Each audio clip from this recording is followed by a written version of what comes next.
Well, I started, and I guess I started over. I put it on pause, and I guess that caused me to start over. Anyway, this is Mike Pelletier speaking to you on the Unvarnished Truth. It's been a while. It's Wednesday, January 25th, 2017, and I haven't done one of these, pretty much since the election. Because there's been very little to report other than the fact that outgoing President Obama, did everything he could to obstruct and box in Donald Trump before he was inaugurated. Obviously, there were a whole bunch of things he did relative to Cuba and immigration and money to the Palestinians and banning drilling, in the Atlantic coastal region and the Arctic, dedicating those national monuments out west, which prevents drilling, just all kinds of little petty things. And yet Trump continued to smile and say that, Obama was just being wonderful about transition. More power to Trump. I thought Obama did everything he could to make it difficult for President Trump. But that's neither here nor there. Now that he's been inaugurated, I'm very impressed. I don't want to talk. I want to talk about the important stuff.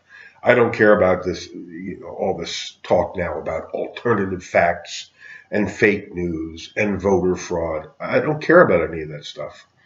All I will say about the outcome of the election is that Trump won the Electoral College fairly handily. He was 3 million down in the popular vote, but Clinton was 5 million up in New York and California. So you take away those two states, and Trump wins by the popular vote by 2 million. And even in those two states, there were broad swaths of those states, in the rural regions, that voted for Trump in both New York and California. Huge areas. Clinton prevailed in San Francisco, Los Angeles, and New York City. That's pretty much it. That's where she got her 5 million vote lead in those two states.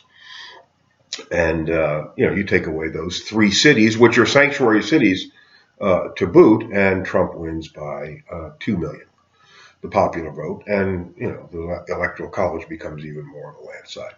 But I don't care about alternative facts. I don't care about fake news. I don't care about voter fraud. I care about 20 trillion in debt, which the Congressional Budget Office guesstimates will go to 25 trillion in 10 years, which is, it's unsustainable now, but 25 trillion is that's half the money in the world. So our situation is, if not, one of my favorite slogans is, if nothing changes, nothing changes. One thing that has impressed me is that Trump has created a cabinet of extremely qualified men. I mean, Rex Tillerson, chairman of Exxon, please.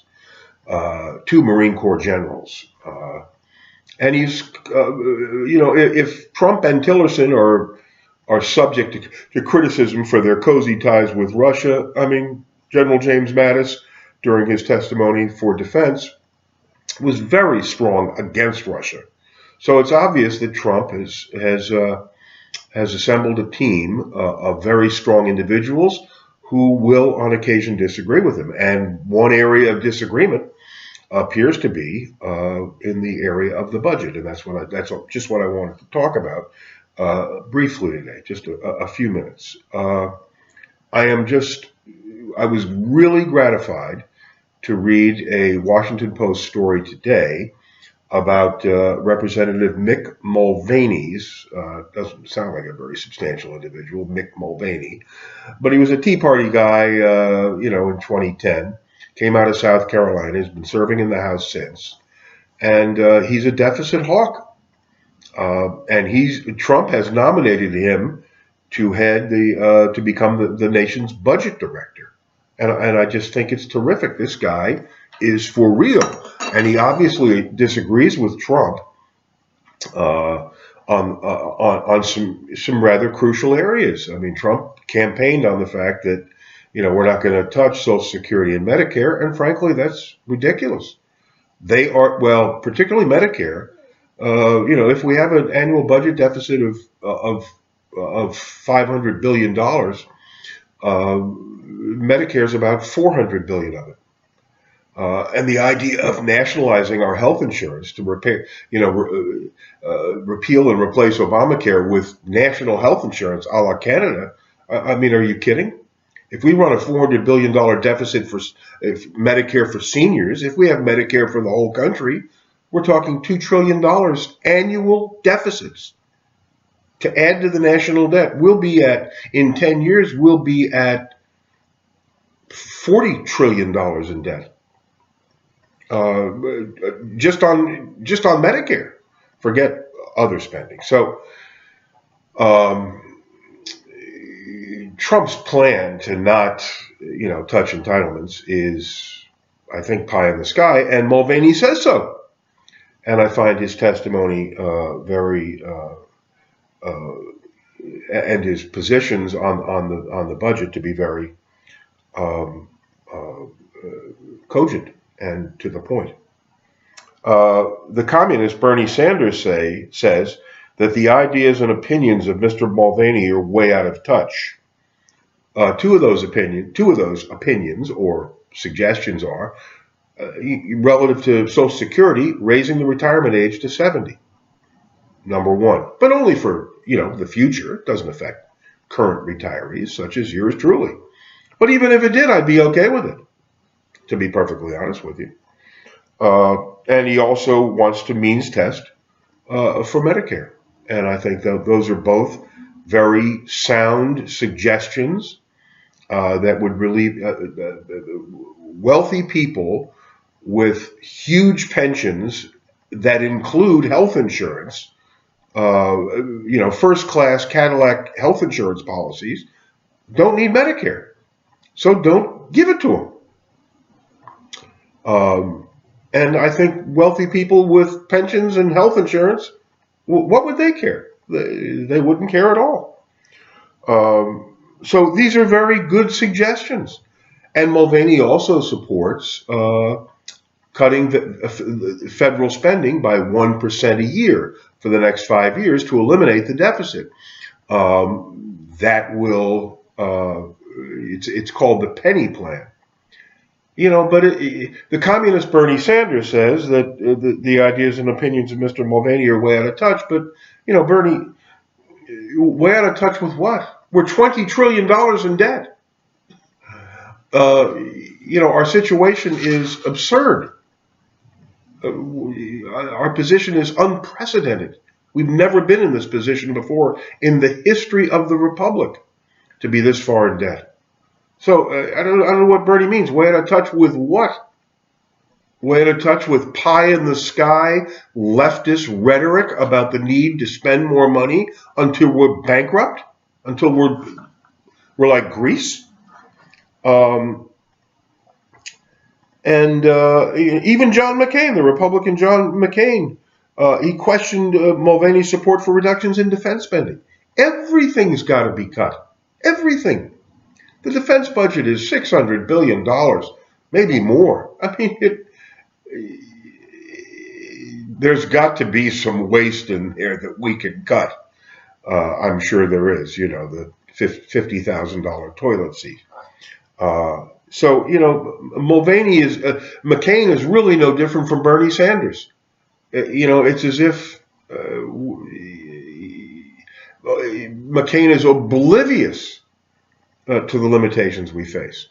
The only area in which I would question Mulvaney, and frankly his support for Trump in this area was half-hearted, so maybe Mulvaney was basically saying, this is my boss's promise, and I'm going to support it in the first instance, that we can cut taxes and grow our way out of the debt and deficit.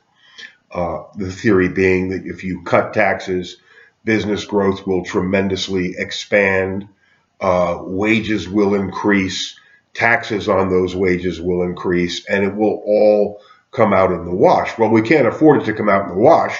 We need to generate a surplus. We need to generate an increase in tax revenues. And I don't know, frankly, I'm not sure that we can roll the dice on tax cuts to, it was, Ronald Reagan did it in 1980.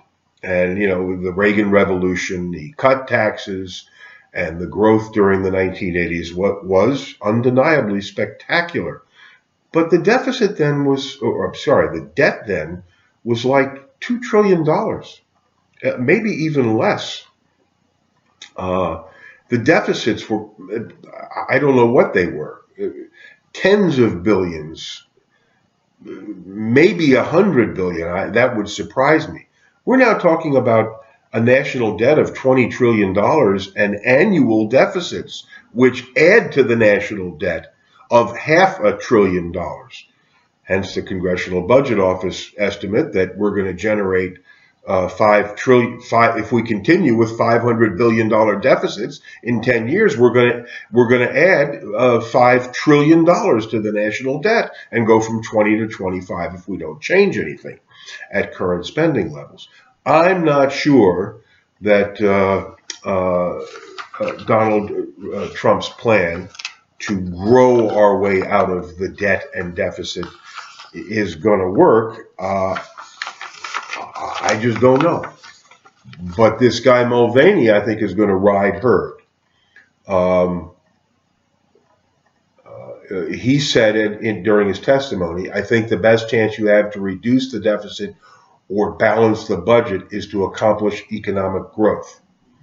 I think the best chance you have is to cut spending and increase taxes. But if Trump wants to cut taxes and see what we do, see what happens, I'm telling you, he's rolling big dice, big dice.